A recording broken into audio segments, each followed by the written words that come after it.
हाँ, तो स्टूडेंट्स यहाँ पर 13.2 हम पढ़ रहे थे। क्वेश्चन नंबर 5 पढ़ लेते हैं एक बार। एक बर्तन एक उल्टे शंकु के आकार का है। इसकी ऊंचाई 8 सेंटीमीटर और इसकी ऊपरी सिरे की त्रिज्या 5 सेमी है। यह ऊपर तक पानी से भरा हुआ है। जब इस बर्तन में शीशे की कुछ गोलियां जिसमें 0.5 सेंटीमीटर त्रिज्या वाला एक गोला है डाली जाती है तो इसमें से भरे हुए पानी का 1/4 भाग बाहर निकल जाता है। बर्तन में डाली गई शीशे की गोलियों की संख्या याद कीजिए। तो हमारे पास कुल मिला के एक बर्तन है जो कि उल्टे शंकु के आकार का है। वह शंकु के आकार का है। उल्टा इसका मतलब जो बेस है, आधार है, उसको हमने ऊपर को बना दिया। इसमें पानी भरा हुआ है। इसकी ऊंचाई आपको दी हुई है 8 सेंटीमीटर और त्रिज्या आपको दी हुई है शंकु की 5 सेंटीमीटर। उसके बाद इसमें हम कुछ शीशे की गोलियां डालते हैं। तो वो जो शीशे की गोली हमने इसमें डाली है उसकी त्रिज्या भी हमको दी हुई है 0.5 सेंटीमीटर। तो ये आर हमको दिया हुआ है इसके लिए, और इसके लिए एच शंकु के लिए और आर शंकु के लिए हो जाएगा 5। तो कुल मिला के हमें यह निकालना है कि गोलियों की संख्या कैसे निकालेंगे, जितने कंचे हम इसमें डालेंगे उनकी संख्या क्या होगी। तो पानी से भरा हुआ है तो जितना पानी इसमें कंचा डालने के बाद बाहर निकलेगा उतना ही आयतन सभी कंचों का होगा। तो हम इसको निकालने के लिए क्या करेंगे, एक कंचे का आयतन निकाल लेंगे और बाहर निकले हुए पानी का आयतन निकाल लेंगे और बाहर निकले हुए पानी के आयतन में एक कंचे के आयतन का भाग दे देंगे। तो सबसे पहले हम क्या करते हैं, इस पूरे शंकु का आयतन निकालते हैं। तो शंकु का आयतन आप जानते हैं क्या होता है, वो होता है 1/3 पाई आर स्क्वायर एच। तो ये हमने इसमें लिखा 1/3 पाई, हम फिलहाल यहां पर रख देते हैं। आर की वैल्यू हमको दी हुई है 5 गुणा एच। एच हमको दिया हुआ है शंकु की ऊंचाई 8। तो ये कैलकुलेट करने के बाद हमको मिलता है शंकु का आयतन 200/3 पाई सेंटीमीटर की घात 3। ये शंकु का आयतन होगा। अब हम बाहर निकले हुए पानी का आयतन निकालते हैं। तो बाहर 1/4 भाग निकल जाता है, शंकु के आयतन का 1/4 भाग निकल जाता है। तो इसका 1/4 कर लेंगे। तो बाहर निकले पानी का आयतन कितना हो जाएगा, 1/4 गुणा शंकु का आयतन, मतलब ये पूरा 200/3 पाई। तो इसको हम कैलकुलेट कर लेंगे। तो 1/4 करके ये हो जाएगा, इसको 4 से हम इसको डिवाइड करेंगे तो ये 50/3 पाई हो जाएगा सेंटीमीटर की घात 3। तो बाहर निकले हुए पानी का आयतन 50/3 पाई सेंटीमीटर की घात 3 प्राप्त हुआ। अब इसके बाद एक शीशे का आयतन हमको निकालना है, एक शीशे की गोली का आयतन निकालना है। तो शीशे की गोली का आयतन कैसे निकालेंगे, शीशे की गोली का आकार कैसा होता है, वो एक शीशे की गोली का आकार एक गोले के रूप में होता है। तो गोले का आयतन ही यहां पर प्रयोग किया जाएगा शीशे की गोली का आयतन निकालने के लिए। तो वो 4/3 पाई आर की घात 3 होता है। यहां पर आर जो है वो शीशे की गोली का लिया जाएगा 4/3। अगर हम इसको पाई में रखते हैं तो 0.5/3 हो जाएगा। तो ये करने के बाद ये 500/3 पाई सेंटीमीटर की घात 3, और इसको कैलकुलेट करेंगे तो ये हो जाएगा पाई/6 सेंटीमीटर की घात 3। तो 3 चीजें हमने यहां पर निकाली हैं। अब हमें अपना आंसर चाहिए कि कितनी गोलियां इसमें डाली। तो बाहर निकला हुआ पानी हमारे पास ये है, एक शीशे की गोली का आयतन ये है। बाहर निकले हुए पानी के आयतन में एक शीशे की गोली के आयतन का भाग देंगे तो हमको मिलेगा गोलियों की संख्या। यही हमको निकालना है। तो गोलियों की संख्या क्या होगी, तो बाहर निकला हुआ पानी यानी कि 50/3 पाई बट्टे, ये बाहर निकला हुआ पानी हो गया, बट्टे एक शीशे की गोली का आयतन पाई/6। तो पाई/6 से हमने इसमें भाग दिया। तो इसको करने के बाद हम इसको ऊपर ले जाएंगे और ये उल्टा होके गुणा हो जाएगा। तो ये हो जाएगा 50 पाई/3 गुणा 6/पाई, ऐसा लिख सकते हैं हम। ये पाई हमने इसलिए इसका मान नहीं रखा, ये लास्ट में कैंसिल होने वाला था। तो कुल मिलाकर के ये हम मल्टीप्लाई करेंगे 50 को इसको, तो ये 100, 50 दूना 100, तो 100 गोलियां कुल मिला के हमारा आंसर आएगा 100 गोलियां। तो हमने इसमें 100 गोलियां डाली हैं। तो स्टूडेंट नेक्स्ट क्वेश्चन 13.2 का क्वेश्चन नंबर 6, इसको हमको सॉल्व करना है। हमें दिया क्या है इसमें, सबसे पहले एक बार पढ़ लेते हैं। ऊंचाई 220 सेमी, आधार का व्यास 24 सेमी वाले एक बेलन जिस पर ऊंचाई 60 सेमी और त्रिज्या 8 सेमी वाला एक अन्य बेलन आरोपित है से एक स्तंभ बना है लोहे का। इस स्तंभ का द्रव्यमान ज्ञात कीजिए। जबकि दिया है कि 1 घन सेमी लोहे का द्रव्यमान 8 ग्राम होता है और पाई का मान भी दिया है। तो पाई का मान जो हमको दिया होगा वो यहां पर प्रयोग करना होगा 3.14। तो दिया क्या है हमको, एक बेलन दिया है, उसके ऊपर एक और बेलन दिया है, 2 बेलन है। तो इस तरह से लोहे का एक स्तंभ है, उनकी लंबाइयां जो नीचे है 220 सेंटीमीटर ऊंचाई और त्रिज्या है, व्यास हमको दिया हुआ है 24 सेमी और तो त्रिज्या हो जाएगी 12 सेमी। अब ऊपर वाले बेलन की बात करते हैं, उसकी हमको ऊंचाई दी हुई है 60 सेमी और त्रिज्या हमको दी हुई है 8 सेमी। तो 60 सेमी ऊंचाई और 8 सेमी त्रिज्या। तो ये जो लोहे का स्तंभ है, इस पूरे का द्रव्यमान आपको निकालना है। द्रव्यमान निकालने के लिए हमेशा आपको सबसे पहले आयतन निकालना होगा। तो इस पूरे का आयतन क्या होगा, तो इस पूरे के आयतन की बात करेंगे तो पहले हम ये जो नीचे का बेलन है इसका आयतन निकाल लेंगे, उसके बाद इसका आयतन निकालेंगे ऊपर वाला दूसरे बेलन का, और इन दोनों का आयतन हम जोड़ लेंगे तो इस पूरे स्तंभ का आयतन हमको मिल जाएगा। तो बेलन का आयतन, तो पहले बेलन का आयतन जो होगा, जो नीचे वाला है, आप तो जानते हैं बेलन का आयतन का सूत्र पाई आर स्क्वायर एच। तो पाई का मान हम रख देंगे जो हमको दिया है 3.14। आर स्क्वायर यहां पर कितना होगा, 12 का वर्ग गुणा एच यहां पर दिया हुआ है 220।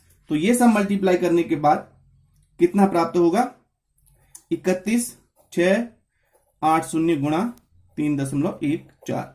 ये इतना प्राप्त हुआ। इसको हम फिलहाल इतना रख देते हैं, या पाई को इतना पाई भी लिख सकते हैं, सेंटीमीटर की घात 3। तो आयतन 31,680 पाई सेंटीमीटर की घात 3 प्राप्त हुआ। अब दूसरे बेलन का आयतन हम निकाल लेंगे, उसका सूत्र वही रहेगा पाई आर स्क्वायर एच। पाई को रहने देते हैं, आर की वैल्यू यहां पर बदल जाएगी क्योंकि यहां पर हमको त्रिज्या 8 दी हुई है, 8 का वर्ग, एच ऊंचाई उसकी 60 दी हुई है। तो ये कैलकुलेट करने के बाद आता है 3,840 पाई सेंटीमीटर की घात 3। तो दो चीजें हमने निकाली, दोनों बेलनों का आयतन हमने निकाला। अब पूरे स्तंभ का आयतन क्या हो जाएगा ये हम निकाल लेंगे। तो स्तंभ का आयतन बराबर हो जाएगा इन दोनों का योग। तो स्तंभ का आयतन बराबर हो जाएगा 31,680 पाई प्लस 3,840 पाई। तो इनको हमने जोड़ा तो ये कितना मिला, 35,520 पाई सेंटीमीटर की घात का मान रख देते हैं। तो ये बराबर हो जाता है 35,520 गुणा पाई का मान 3.14। तो ये सारा कैलकुलेट करने के बाद, ये मल्टीप्लाई करने के बाद ये हमको प्राप्त होता है 111,532.8 सेंटीमीटर की घात 3। तो कुल मिलाकर स्तंभ का जो आयतन मिलेगा वो इतना मिलेगा। अब पूरे स्तंभ का आयतन हमारे पास है और हमें दिया हुआ है यहां पर 1 सेंटीमीटर की घात 3 का द्रव्यमान बराबर 8 ग्राम। तो इतने सेंटीमीटर की घात 3 का द्रव्यमान क्या होगा? 11353 सेंटीमीटर की पावर 3 का द्रव्यमान कितना हो जाएगा? बराबर 11153 मल्टीप्लाई बाय 8। जब हम इसको 8 से मल्टीप्लाई करेंगे तो ये प्राप्त हो जाएगा हमको 892262.4 ग्राम। अगर हम इसको किलोग्राम में निकालना चाहते हैं तो हमको क्या करना पड़ेगा? 1000 से मल्टीप्लाई करना पड़ेगा, डिवाइड करना पड़ेगा। तो इसको हम 1000 से डिवाइड कर लेते हैं। तो इसको अगर हम किलोमीटर में, इसे अगर हम किलोग्राम में निकालना चाहते हैं तो हमको इसे 1000 से भाग देना होगा। तो कुल मिला के 892262.4 अपॉन 1000 अगर हम कर लेते हैं तो ये इतना किग्रा हो जाएगा, किलोग्राम हो जाएगा। तो कुल मिला के इसका आंसर आएगा 892.2624 kg। अगर हम इसको दो संख्याओं तक लेते हैं तो ये वैल्यू होती है 892.26 kg या किग्रा। ये इसका उत्तर होगा। स्टूडेंट 13.2 का क्वेश्चन नंबर 7 बहुत इंपॉर्टेंट सवाल है बोर्ड परीक्षा की दृष्टि से। देख लेते हैं लिखा क्या है। एक ठोस में ऊंचाई 120 सेमी और त्रिज्या 60 सेमी वाला एक शंकु सम्मिलित है जो 60 सेमी त्रिज्या वाले एक अर्धगोले पर आरोपित है। इस ठोस को पानी में भरे हुए एक लंब वृत्तीय बेलन में इस प्रकार सीधा डाल दिया जाता है कि वह बेलन की तली को स्पर्श करे। यदि बेलन की त्रिज्या 60 सेमी है और ऊंचाई 180 सेमी है तो बेलन में शेष बचे पानी का आयतन आपको ज्ञात करना है। तो कुल मिला के हमको दिया क्या है, इसको हम चित्र से समझते हैं। एक बेलन दिया हुआ है, यह बेलन पानी से भरा हुआ है और इसके अंदर एक ठोस डाला गया है। वह ठोस कॉम्बिनेशन किस चीज का है? एक अर्धगोला। यह अर्धगोला पूरे इसके सिरे से सिरे तक लगा रहेगा। नीचे अर्धगोला है और ऊपर है, इस प्रकार का ठोस है, ऊपर है शंकु। तो इस प्रकार का एक शंकु और एक अर्धगोला से सम्मिलित एक ठोस इस बेलन में रखा हुआ है। बाकी इस बेलन में पानी है। तो कुल मिला के इस ठोस को इस बेलन में रखने के बाद कितना पानी बाहर निकलेगा और बेलन में कितना पानी शेष बचेगा। तो हमें निकालना है कि बेलन में कितना पानी शेष बचेगा। तो हमें क्या करना होगा? पूरे के पूरे बेलन का आयतन निकालना होगा, पूरे के पूरे ठोस का आयतन निकालना होगा, पूरे बेलन के आयतन में से पूरे ठोस का आयतन घटा देना होगा। तो उससे क्या होगा? जो बाहर निकला हुआ जो पानी होगा वो जो एक अंदर का ठोस है उसके बराबर के आयतन का होगा। जो ठोस इसमें डुबाया है उसका आयतन उतना ही होगा जितना बाहर निकला हुआ पानी होगा। तो हम पूरे के पूरे बेलन के आयतन में से इस ठोस के आयतन को घटा देंगे तो इसमें शेष बचा हुआ पानी हमको प्राप्त हो जाएगा। तो ये करने का तरीका है। चलो स्टार्ट करते हैं। यहां पर जो जो चीजें हमको दी हुई है वो पहले लिख लेते हैं। सबसे पहले बेलन की ऊंचाई हमको दी हुई है 180 सेंटीमीटर और त्रिज्या हमको दी हुई है 60 सेंटीमीटर। तो दोनों की त्रिज्याएं 60 सेंटीमीटर हो जाएंगी क्योंकि यहां से यहां तक पूरा स्पर्श कर रहा है उसके तली को। ये 60 सेंटीमीटर, तो ये भी 60, यहां से लेके यहां तक की दूरी ये 60 हो जाएगी। तो यह 60 होगी तो इससे हमको ये आसानी हो जाएगी कि हम शंकु की ऊंचाई निकाल सकें। क्योंकि यहां से लेके यहां तक 180 है, पूरा 180 है, तो उसमें से हम 60 कम कर लेंगे तो इससे हमको शंकु की ऊंचाई 120 सेंटीमीटर प्राप्त हो जाएगी। तो शंकु की ऊंचाई 120 सेंटीमीटर, बेलन की ऊंचाई 180 सेंटीमीटर, शंकु की त्रिज्या 60 सेंटीमीटर और जो अर्धगोला है उसकी भी त्रिज्या 60 सेंटीमीटर। तो सभी कुछ हमको प्राप्त है। तो कुल मिला के हम यहां पर सबसे पहले बेलन का आयतन निकालेंगे। तो बेलन का आयतन कितना आएगा? तो बेलन का आयतन सूत्र हो जाएगा बेलन का आयतन का पाई r स्क्वायर h। तो h यहां पर बेलन का लिया जाएगा। तो यहां पर हम ले लेते हैं पाई। अभी पाई को पाई की जगह रख लेते हैं। आर स्क्वायर, जहां भी भाग देने वाली स्थिति होगी वहां पर पाई का मान नहीं रखेंगे, क्योंकि पाई कैंसिल हो जाएगा लास्ट में। यहां भी हमको भाग देना है, तो यहां पर पाई की जगह पर पाई आर स्क्वायर। आर कितना है 60 का वर्ग, गुणा एच बेलन की ऊंचाई 180। तो ये हम मल्टीप्लाई करते हैं, तो कुल मिलाकर के ये आता है 680000 पाई सेंटीमीटर की घात 3। ये कैलकुलेट कर लेंगे। उसके बाद शंकु का निकालते हैं। शंकु का आयतन वो कितना हो जाएगा 1/3 पाई आर स्क्वायर एच। ये सूत्र होता है। यहां पर शंकु की त्रिज्या और शंकु की ऊंचाई रखनी है। पाई की जगह पाई रखते हैं। आर की जगह शंकु का आर यानी कि त्रिज्या उतनी ही है जितनी की बेलन की थी, तो 60 का स्क्वायर। ऊंचाई लेकिन बदल जाएगी 120। यहां शंकु 120 सेंटीमीटर ऊंचा है। तो ये कैलकुलेट करने के बाद हमको प्राप्त होता है 144000 पाई सेंटीमीटर की घात 3। दो चीजें हमको प्राप्त हो चुकी हैं। अब इसके बाद नीचे अर्धगोला है। अर्धगोले का क्या निकालेंगे, आयतन निकालेंगे। अर्धगोले का आयतन कितना होगा 4/3 गोले का होता है, तो 2/3 पाई आर की घात 3 होगा। तो 2/3 पाई अपनी जगह पर। अर्धगोले की भी त्रिज्या 60 है, उसकी घात 3।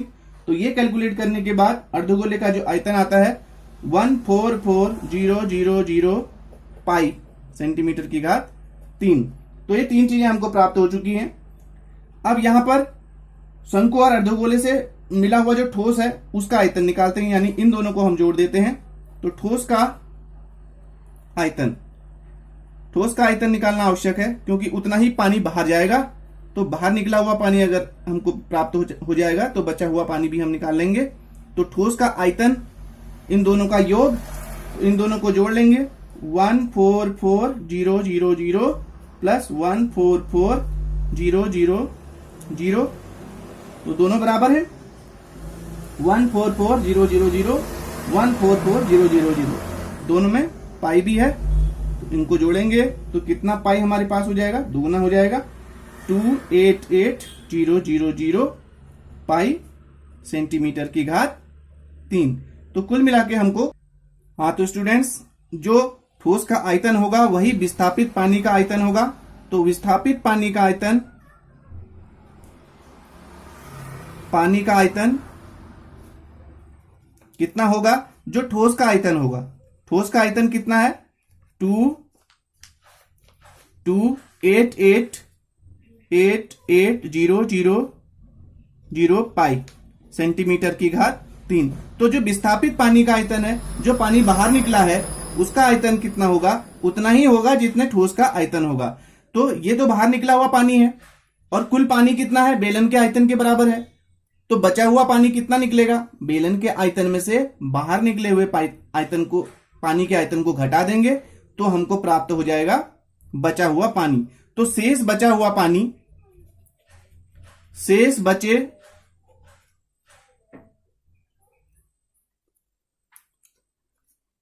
पानी का आयतन बराबर कितना होगा, घटा देंगे हम कंप्लीट 6। तो ये हो जाएगा 64800 पाई माइनस 28800 पाई।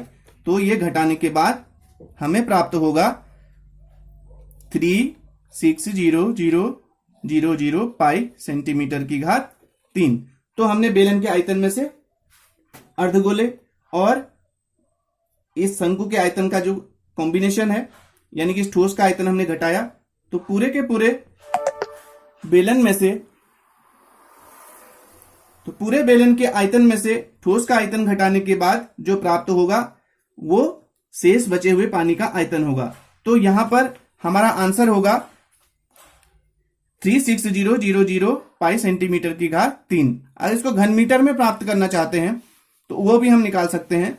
उसके निकालने के लिए हमें करना क्या पड़ेगा, 360,0,0,0,0 इसको मल्टीप्लाई कर लेंगे हम। पहले तो इस पाई का मान रख देते हैं 22/7, तो ये प्राप्त हो जाएगा 113142.8.5 सेंटीमीटर की घात 3। अब यहां से पाई हट गया। अब इसको घन मीटर में बदलना है। सेंटीमीटर की घात 3 को हमको घन मीटर में बदलना, तो 100 गुणा 100 गुणा 100, यानी कि 100 को 3 बार गुणा करने के बाद जितने जीरो आते हैं उतनों से भाग देना पड़ेगा। तो मीटर में बदलने, घन सेंटीमीटर से मीटर में बदलने, छोटी यूनिट से बड़ी यूनिट में बदल रहे हैं तो भाग देना पड़ेगा। और 1 सेंटीमीटर को नहीं बदल रहे हैं बल्कि सेंटीमीटर की घात 3 को बदल रहे हैं, तो 100 गुणा 100 गुणा 100, तो कितने जीरो हो गए, 1 2 3 4 5 6 जीरो हो गए। तो घन मीटर में बदलने के लिए आपको इतने से भाग देना पड़ेगा। तो ये 113142.8.5 अपॉन 100,000,000, तो इतना अगर हम इसमें इसका भाग देंगे तो ये प्राप्त होगा 1.131 मीटर की घात 3। तो मीटर की घात 3 में अगर आंसर निकालना है तो ये 1.131। क्वेश्चन नंबर 8 इसको पढ़ लेते हैं एक बार। एक गोलाकार कांच के बर्तन की एक बेलन के आकार की गर्दन है जिसकी लंबाई 8 सेमी और व्यास 2 सेमी है, जबकि गोलाकार भाग का व्यास 8.5 सेमी है। इसमें भरे जा सकने वाले पानी की मात्रा मापकर एक बच्चे ने यह ज्ञात किया कि इस बर्तन का आयतन 345 घन सेमी है। जांच कीजिए कि उस बच्चे का उत्तर सही है या नहीं है, यह मानते हुए कि उपयुक्त मापन आंतरिक मापन है और पाई का मान इसमें हमको अलग से दिया हुआ है। तो जो दिया है वही हम रखेंगे। कुल मिला के हमको दिया क्या है, इसमें नीचे से गोलाकार कांच और ऊपर बेलन। तो इस प्रकार का बर्तन है। इस बर्तन में पानी कितना होगा ये बच्चे ने कहा। तो इस बर्तन का आयतन 345 घन सेमी होगा, ऐसा बच्चे ने कहा है। अब हम निकालते हैं कितना होता है। तो नीचे कांच का बर्तन है, अर्थात ये एक गोलाकार हो गया। तो गोलाकार है तो गोले का ही आयतन यहां पर यूज किया जाएगा। तो यहां पर गोलाकार भाग का आयतन हम पहले निकालते हैं। तो गोलाकार भाग का आयतन वो कितना होगा, सूत्र के हिसाब से 4/3 पाई आर की घात 3। अब हमको आर चाहिए, तो हमको दिया हुआ है इसमें व्यास हमको दिया हुआ है यहां से यहां तक 8.5, तो त्रिज्या हो जाएगा 8.5 अपॉन 2।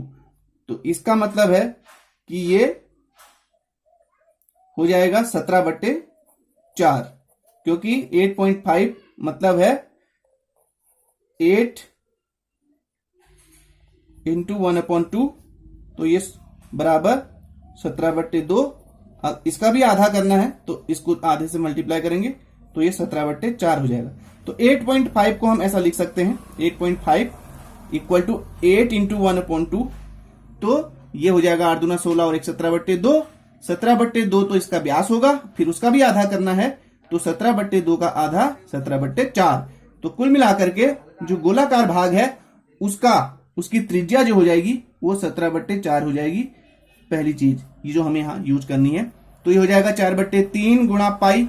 पाई की वैल्यू हम रखेंगे, पाई की वैल्यू बाद में रखेंगे। आर हमको दिया है 17/4 इसकी घात 3, तो ये मल्टीप्लाई करने के बाद हमको मिलता है 4913 अपॉन 48 पाई सेंटीमीटर की घात 3। ये हमें कैलकुलेट कर लेना है।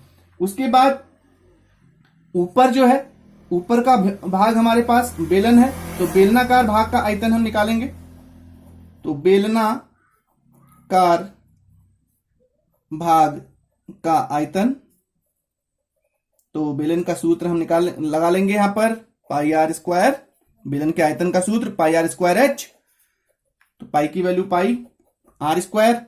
बेलन की त्रिज्या हमको यहां से यहां तक, व्यास हमको 2 सेंटीमीटर दी हुई है, तो त्रिज्या आर बराबर 1 सेमी हो जाएगा। सीधे सीधे अगर व्यास 2 है तो त्रिज्या उसका आधा आर 1 सेंटीमीटर यानी 1 का स्क्वायर।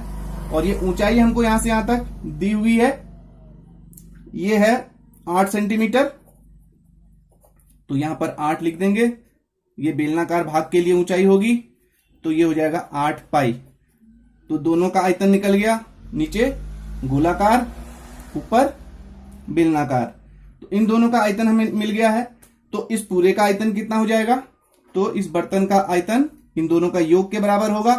तो बर्तन का आयतन बराबर गोलाकार भाग का आयतन धन गोलाकार भाग का आयतन प्लस बेलनाकार भाग का आयतन। तो ये दोनों ऐड कर लेंगे 4913 अपॉन 48 पाई प्लस 8 पाई। तो ये दोनों को ऐड करने के बाद हमको प्राप्त होगा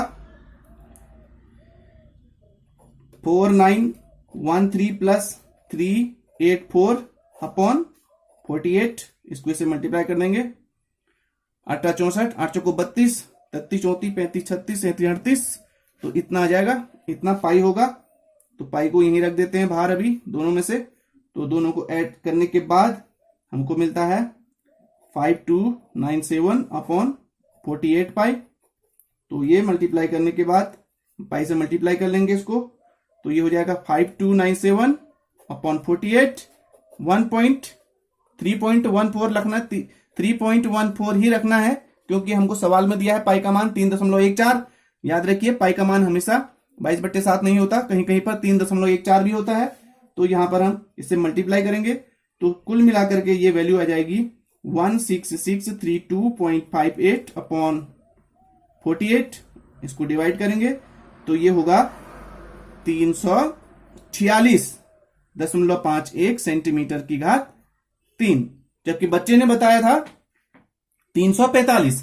तो यहां आंसर आया 346। इसका मतलब जो बच्चे ने बताया वो गलत है और जो हमने ये निकाला है वो जो आयतन होना चाहिए वो 346.51 सेंटीमीटर की घात 3 होना चाहिए।